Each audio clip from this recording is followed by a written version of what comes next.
वृश्चिक राशीच्या नशिबात नवीन अध्याय कर्म संपलं, आता आयुष्य बदलणार. मित्रांनो, श्री स्वामी समर्थ. स्वागत आहे तुमचं माझ्या स्वामींची कृपा या चॅनलमध्ये. वृश्चिक राशीचं आयुष्य कधीच सरळ रेषेत चालत नाही.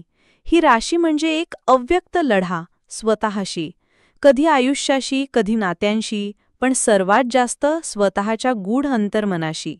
वृश्चिक हे राशीचक्रातील सर्वात गूढ, खोल आणि कर्मफळानुसार बदलणारं चिन्ह आहे.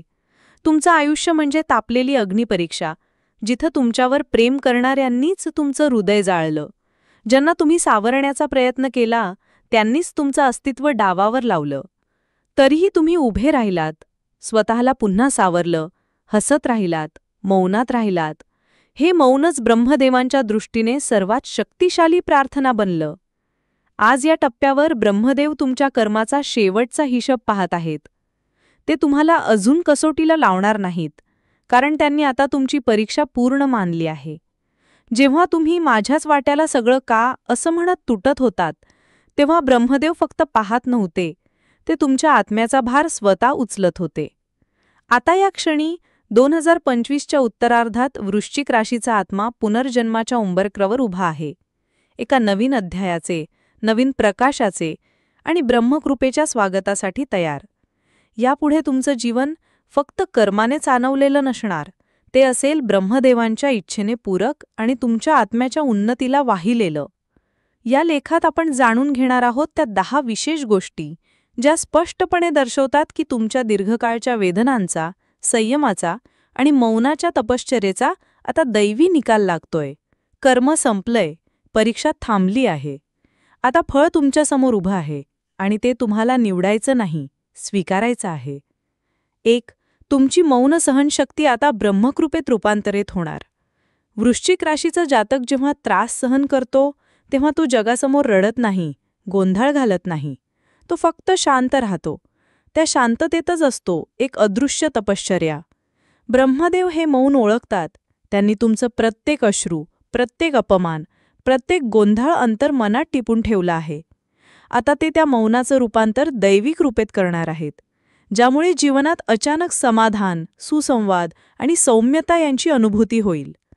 2. तुमच्यावर केलेल्या अन्यायांचं उत्तर नियती स्वतः देईल. वृश्चिक राशीच्या जातकांवर अनेकदा अन्याय, बदनामी, गुप्त कटकारस्थानं होतात, पण त्यांनी कधी थेट प्रतिशोध घेतलेला नसतो. आता ब्रह्मदेव स्वतः पुढे येऊन त्या लोकांना त्यांच्या कर्माचं उत्तर देणार आहेत. तुम्ही काही बोलणार नाहीत, पण अचानक तुम्हाला त्यांची माफी, पश्चात्ताप किंवा दूर जाणं दिसेल. हे फक्त प्रत्यक्षातच नव्हे, तर स्वप्नांमध्येही घडू शकतं, कारण कर्माचा अंतिम हिशोब हे पृथ्वी पातळीवरच नव्हे, तर सूक्ष्म शरीरातही चालतो. 3. गुंतलेली मनस्थिती आता शुद्ध शांततेत रूपांतरित होणार. वृश्चिक राशीचं मन म्हणजे एका दाट जंगलासारखं असतं, गुंतलेलं, गूढ, कधी स्वतःलाही समजत नाही असं खोल. पण आता ते जंगल हळूहळू उजळणार आहे.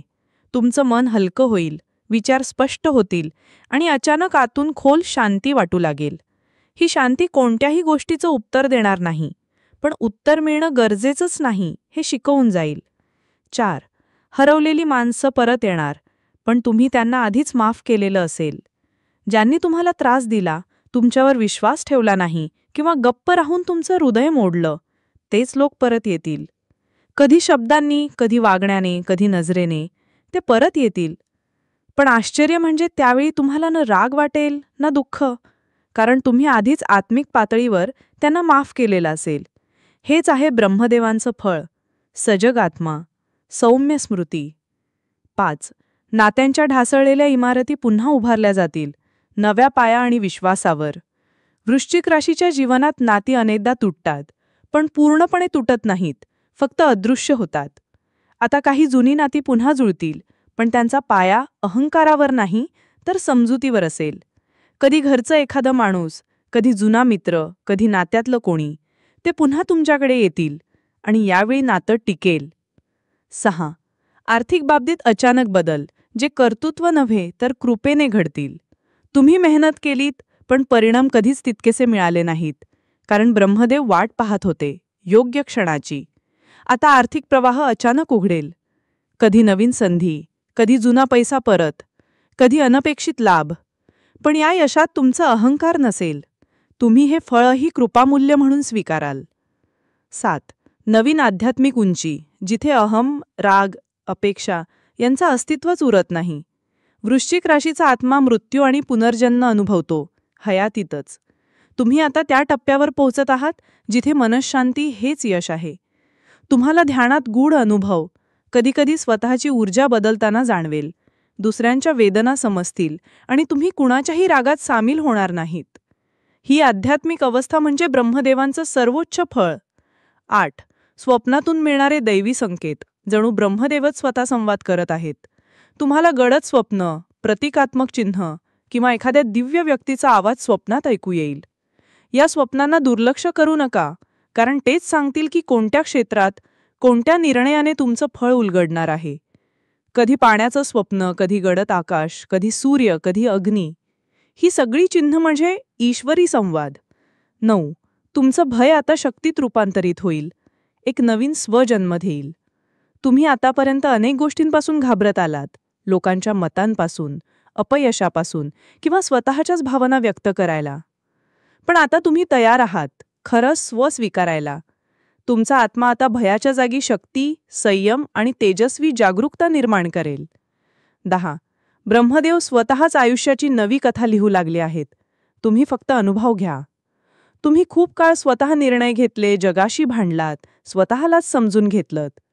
आता ब्रह्मदेव तुमचं आयुष्य स्वतः लिहू लागले आहेत.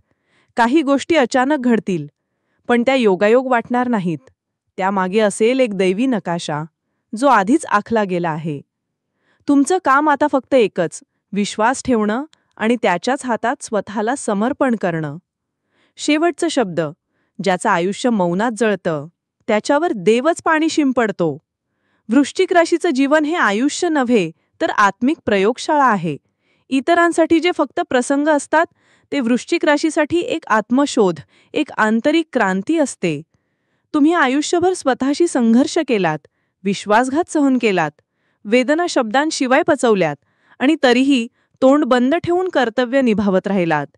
आज त्या मौन कर्माचं उत्तर ब्रह्मदेव देऊ लागले आहेत. परीक्षा संपली. आता तुम्ही उत्तरपत्रिका भरत नाही, उत्तर तुम्हाला समोरून मिळतंय. हे फक्त फळ नव्हे, तर हे परमात्म्याचं उत्तर तुमच्या अंतर्यामी विश्वासाला. जेव्हा कुणी समजून घेतलं नाही, जेव्हा तुम्ही ढसाढसा रडूनही कुणाच्या खांद्यावर डोकं ठेवू शकलात नाही, जेव्हा एकटेपणातही तुम्ही दुसऱ्यांना आधार दिलात, तेव्हा ब्रह्मदेव पाहत होते, ऐकत होते, गप्प होते, कारण ते उत्तर एकाच वेळी आणि योग्य वेळी देणार होते. आता तो क्षण जवळ आलाय. तुमच्या नशिबातले ग्रह एक एक करून क्लेशातून कृपेकडे वळतायत. कर्मफळ आता सत्य, समाधान आणि मुक्ततेच्या स्वरूपात उलगडणार आहे. पुढचं काय? तुम्ही काहीच मागितलं नाही, म्हणून देव आता सर्व काही देणार आहे. हे फक्त न्याय नाही, तर दैवी आदर आहे तुमच्या आत्म्यासाठी. तुमचं आयुष्य आता नवीन उंची गाठणार आहे. काहींच्या नजरेतून ते यश असेल, काहींच्या मनातून ते शांती असेल, आणि तुमच्यासाठी ते असेल स्वतःच्या अंतरात्म्याशी पूर्ण एकरूपता. अंतिम स्मरण, ज्याचं आयुष्य मौनात जळतं, त्याच्यावर देवच स्वतः दिवा बनतो. वृश्चिक राशी, आता वेळ आली आहे. मागे पाहू नका, कुणाचं उत्तर शोधू नका, स्पष्टीकरण मागू नका. फक्त श्वास घ्या आणि ब्रह्मदेवांना सांगा, मी तयार आहे. त्यांच्या हातून तुमचं नवं भविष्य सुरू झालं आहे.